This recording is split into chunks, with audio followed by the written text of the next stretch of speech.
पढ़ेंगे विभवमापी। विभवमापी एक ऐसा सुग्राही यंत्र है जिसके द्वारा हम किसी सेल का विद्युत वाहक बल ज्ञात कर सकते हैं। किन्हीं दो सेलों के विद्युत वाहक बल का तुलना कर सकते हैं या किन्हीं दो बिंदुओं के बीच विद्युत विभवांतर ज्ञात कर सकते हैं। और यह हमारे विभव पतन के सिद्धांत के ऊपर आधारित है। तो इसमें क्या क्या होता है, जैसे देखिए, इसमें ए और बी बिंदु के बीच में एक लंबा प्रतिरोध तार होता है। एक बैटरी हो गई जिसका एक धन सिरा और ऋण सिरा, बैटरी हो गई, के हो गई। धारा नियंत्रक होता है जो धारा को नियंत्रित करता है, बढ़ाता घटाता है। दूसरा, एक ए बिंदु से जिस सेल का हमें विभव ज्ञात विद्युत वाहक बल जो है, विद्युत वाहक बल हमें ज्ञात करना है, वो लगाया जाता है। और उसके साथ एक गैल्वेनोमीटर और साथ में एक जोकी लगाया जाता है, जो कि एक प्रकार का एक यंत्र होता है जो हम तार पे टच करने के लिए लगाते हैं। इसमें एक विशेष बात ये होती है कि दोनों जो बैटरी और सेल के दोनों धनात्मक सिरे एक ही जगह से जुड़े हुए होते हैं। इसमें जो बैटरी से प्रवाहित धारा है वो ए से बी की ओर बहती है और ए से बी के प्रत्येक बिंदु पर विभव धीरे धीरे घटते जाता है, जिसे विभव पतन भी कहा जाता है। विभव पतन या विभव प्रवणता भी कहा जाता है। तो विभव प्रवणता क्या है? किसी तार की प्रति इकांक लंबाई पर विभव पतन की जो घटना होती है उसे विभव प्रवणता कहते हैं। और यहाँ हम उसे के द्वारा डिनोट करेंगे, जो के बराबर वी अपॉन एल। एल वो दूरी होगी जहाँ पर वो विभव घटा है। तो इसमें तीन कंडीशंस हो सकती हैं। सबसे पहली कंडीशंस कि हम जब जो की रखेंगे तो एक बार J1 पे धीरे धीरे हम उसको बढ़ाते हो सकता है इधर चले जाएं J2 पे, और एक बिंदु, तीन कंडीशंस हो सकती हैं, मतलब हम यहाँ पे उसे टच करते हुए जाएंगे। लेकिन मुख्यतः तीन स्थितियाँ हो सकती हैं, एक J1 वाली, J2 वाली और J वाली। तो पहले हम J1 वाली स्थिति लेते हैं। A J1 के बीच में माना पहली जो कंडीशंस है वो V है, जो इन दोनों के बीच में जो हमारा विद्युत विभव है और जो हमारी ये विद्युत वाहक बल वाली स्थिति, इसमें विद्युत वाहक बल जो है हमारा E बड़ा होता है V से। तो देखिए, जो बैटरी वाली धारा है वो किस दिशा में बहेगी? इस दिशा में बहेगी, ऐसे में, इससे A E J1 की दिशा में बहेगी। और जो सेल वाली धारा है वो A J1 E की तरफ बहेगी, क्योंकि यहाँ पर विद्युत वाहक बल E प्रबल है, क्योंकि दोनों एक दूसरे के विपरीत हैं। तो जो रिजल्टेंट आएगा वो कौन सा होगा? विद्युत वाहक बल वाली जो धारा होगी A J1 E की तरफ जो धारा आएगी वो आएगी A J1 E। इसकी वजह से जो हमारे पास विभवमापी है वो एक तरफ विक्षेपित हो जाएगा। अब हम यदि इसको इसी तरह से आगे ले जाते हो, दूसरी कंडीशन से आती है J2 A J2 के बीच में जो दूसरी कंडीशन वो क्या आएगी कि वहाँ जो विद्युत विभव अंतर है जो इन दो बिंदुओं के बीच वो अधिक है और विद्युत वाहक बल जो इस सेल का है वो कम है। तो यहाँ भी वही है कि जो बैटरी की धारा है वो इस तरीके से बहेगी और जो सेल की धारा है वो धनात्मक से होते हुए ऐसे में बहेगी। लेकिन यहाँ पे क्या है, जो विभवांतर है दो बिंदुओं को वो ज़्यादा है और जो सेल का विद्युत वाहक बल कम है, तो जो प्रधानता होगी, प्रधानता किसकी होगी? अब बैटरी वाली धारा की होगी, A E J2। आपने देखा दोनों इसमें दिशा बदल गई। अब क्या हो गई? धारा की दिशा बदल गई, तो जो आपका धारा मापी भी है उसका विक्षेप दूसरी तरफ होगा, ये दूसरी तरफ हो जाएगा। अब यहाँ इन दोनों के बीच में कोई तीसरा बिंदु ऐसा जरूर होगा जहाँ पर V विभव का जो दो बिंदुओं के बीच विभवांतर और जो सेल का विद्युत वाहक बल है दोनों बराबर हो जाए। ऐसी स्थिति को शून्य विक्षेप की स्थिति कहते हैं। यहाँ पर यदि हम बात करें वहाँ पे क्या होगा? V और E दोनों एक दूसरे के बराबर होंगे। अब यहाँ पे हमें पता, मैंने पहले कहा कि जो हमारा विभव पतन है या विभव प्रवणता है वो K से डिनोट करते हैं। यदि इन दोनों बिंदुओं के बीच में विभव V है और यहाँ से यहाँ तक की दूरी L है, तो इसको लिखा जाएगा K = V अपॉन L।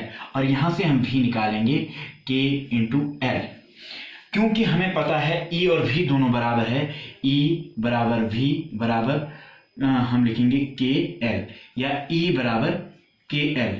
तो इस तरह से हम किसी सेल का विद्युत वाहक बल ज्ञात कर सकते हैं यदि हमें विभव प्रवणता ज्ञात हो। अब विभव प्रवणता जो हम है वो हम यदि यहाँ पे कोई ऐसा सेल लगे जिसका विद्युत वाहक बल सामान्य प्रकार से हमें ज्ञात हो, प्रमाणिक सेल रखें, तो यदि वो हमें पता है तो उसके आधार पर हम क्या कर सकते हैं, एल का मान हमें पता है, ई का मान पता है, तो हम उसके आधार पर के निकाल सकते हैं और के की वैल्यू रख के दूसरा सेल जो होगा उसका विद्युत वाहक बल भी हम ज्ञात कर सकते हैं।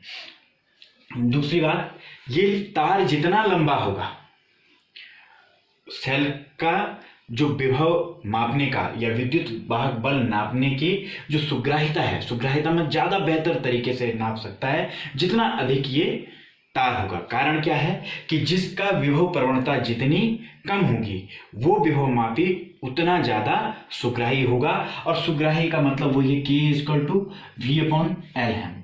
जितना ज्यादा L होगा, जितना अधिक ये एल होगा उतना ही यह विभव मापी सुग्राही होगा, उतना बेहतर तरीके से वो विद्युत वाहक बल किसी सेल का नाप पाएगा। दो सेलों के विद्युत वाहक बलों की तुलना करना।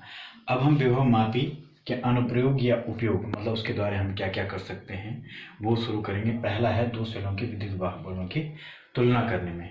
माना हमने दो सेल रखे हुए हैं, हम क्या करेंगे, उसमें दो सेल ले रहे हैं, एक का विद्युत वाहक बल E1 है, एक का E2 है। तो जिनका हमने लेना है उनके दोनों के धनात्मक सर ए पे जोड़ा जाएगा। वही बैटरी जो हमारे पास पहले से थी वो भी हम ए पे जोड़ेंगे, और इनसे होता हुआ एक शंट से होता हुआ एक जॉकी रखेंगे, जो जॉकी इन तारों पे टच करते हुए जाएगा, जो शून्य विक्षेप की स्थिति प्राप्त करने के लिए आवश्यक है। एक हमारे पास धारा नियंत्रक होगा जो धारा को नियंत्रित करेगा, एक यहाँ पे सिंपल की होगी, और यहाँ पे जो की या कुंजी होगी वो द्विमार्गी कुंजी होगी, मतलब दो को एक बार एक को परिपथ में डालेगा, दूसरी बार दूसरे को परिपथ में डालेगा। माना हमने के ऑन किया और उसके बाद E1 पहले वाला जो हमारा जो सेल है वो हमने परिपथ में डाला, उसके बाद इसके द्वारा हमने जॉकी के द्वारा हमने शून्य विक्षेप की स्थिति ज्ञात की। तो हमने पहले कह रहे हैं कि ऐसी स्थिति में क्या होता है, हमेशा E बराबर क्या होता है, V होता है। तो हम E लिखेंगे, E = क्या हो जाएगा, KL1, ये पहले वाले का आ जाएगा, जहाँ पे K क्या है, विभव प्रवणता है, जो कि हमने प्रमाणिक सेल के उपयोग के द्वारा पहले भी ज्ञात कर दी है, या उस प्रयोग में भी हम ज्ञात कर सकते हैं। तो हम क्या करेंगे, जॉकी के द्वारा जैसे हम J में पहुंचे हैं तो A से लेकर J की दूरी कितनी है, L1 है, तो E जो आएगा E1 बराबर क्या हो जाएगा आपका KL1। अब इसका हमने विद्युत वाहक बल ज्ञात कर लिया है एक तरह से फॉर्मूले के हिसाब से। अब हम दूसरे सेल को द्विमार्गी कुंजी K2 के द्वारा परिपथ में डालेंगे, और फिर इस J1 को, अब वहीं पे तो आएगा नहीं, आगे पीछे हो सकता है आएगा, और वो जगह माना वो जो लंबाई है वो L2 है, शून्य विक्षेप की स्थिति, तो वहां पर भी हमारे पास क्या आएगा, E2, और ये हम क्या लिख सकते हैं, KL2, ये दूसरे वाले सेल का आ गया। देखिए K विभव प्रवणता है, दोनों की समान होगी क्योंकि इसका विशेष गुण है, तो हमारे पास दोनों क्या आ गया। अब हम यदि हम एक समीकरण 1 और समीकरण 2 ऐसा कर दें तो E1/E2 बराबर KL1/KL2, K से K कट जाए तो हमारे पास आ जाएगा E1 E2 L1/L2। इस प्रकार से हम दो सेलों के विद्युत वाहकों की बलों की तुलना कर सकते हैं, और यदि इनमें से एक सेल प्रमाणिक हो तो दूसरा जो सेल है उसका विद्युत वाहक बल हम इस सूत्र के द्वारा ज्ञात कर सकते हैं। अब हम विभव मापी का एक दूसरा अनुप्रयोग या उपयोग करेंगे। किसी प्राथमिक सेल का आंतरिक प्रतिरोध हमें यदि ज्ञात करना है तो उस व्यवस्था के लिए हम क्या करेंगे, जहां हमने पहले वो दो सेल लगाए थे उस जगह पर हम क्या करेंगे, एक तो हम वही सेल जिसका आंतरिक प्रतिरोध ज्ञात करना उसे लगाएंगे, दूसरा उसी के साथ नीचे में समांतर क्रम में क्या लगा देंगे, एक प्रतिरोध लगा देंगे जिसमें हमने की K2 भी रखी हुई है।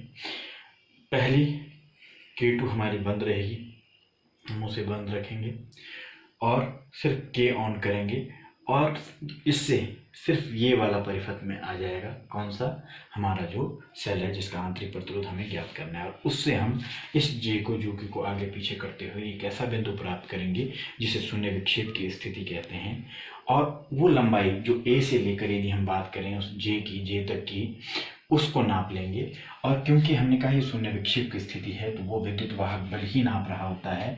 E इक्वल टू क्या हो जाएगा, K L1, और ये आपका पहला समीकरण आ गया। अब हम क्या करते हैं, साथ में ये चीज़ें चल रही तो साथ में अब क्या किया हमने, K2 को ऑन कर दिया और यहाँ से एक प्रतिरोध जो ज्ञात है वो हमने निकाल लिया।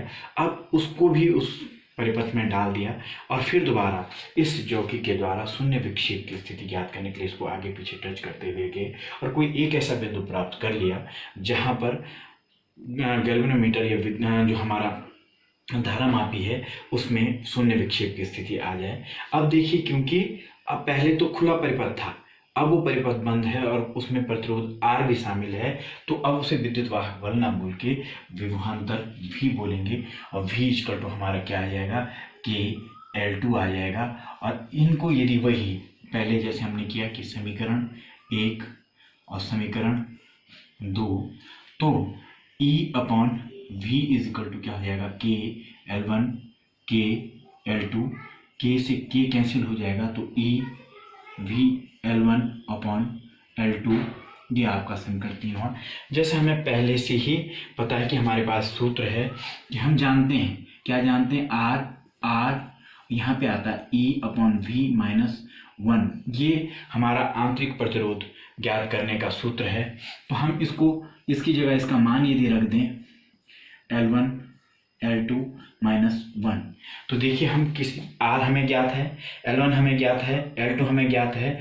इस प्रक्रिया से हम उस जो सेल है हमारे पास है उस विद्युत सेल का आंतरिक प्रतिरोध हम क्या कर सकते हैं, इस समीकरण 4 जो हमने दी है इससे हम जो विद्युत सेल हमारे पास है उसका आंतरिक प्रतिरोध ज्ञात कर सकते हैं। मैंने पहले कहा कि R L1 L2 हमें ज्ञात है, तो हम इस तरह से किसी सेल का आंतरिक प्रतिरोध ज्ञात कर सकते हैं। अब हम ये जानने कि विभवमापी वोल्ट मीटर पर किस प्रकार से श्रेष्ठ है। सबसे पहली बात तो विभवमापी में आपने देखा होगा कि हर जगह हम शून्य विक्षेप की स्थिति ज्ञात कर रहे हैं। शून्य विक्षेप की स्थिति मतलब उसमें से धारा का कोई प्रवाह नहीं हो रहा है। तो एक तरह से विभवमापी एक ऐसे आदर्श वोल्टमीटर की तरह प्रयोग किया जा रहा है जिसका प्रतिरोध अनंत है। तो ये पहली श्रेष्ठता विभवमापी की वोल्टमीटर के ऊपर है। और दूसरी जो श्रेष्ठता यह है कि वोल्टमीटर में हमें विक्षेप को क्या करना पड़ता है, आंख से देखना पड़ता है, पैरेलक्स रिमूव करनी पड़ती है। उस देखने में काफ़ी कुछ गलतियां हो सकती हैं, एरर हो सकती है, लेकिन इस कैलकुलेशन में जो गलतियां होंगी वो उससे अत्यधिक न्यून होंगी, जिसके कारण हम जो मापेंगे, जो विद्युत वाहक बल नापेंगे या विभवांतर नापेंगे, वो विभवमापी का ज़्यादा बेहतर तरीके से नापेंगे बजाय वोल्ट मीटर के।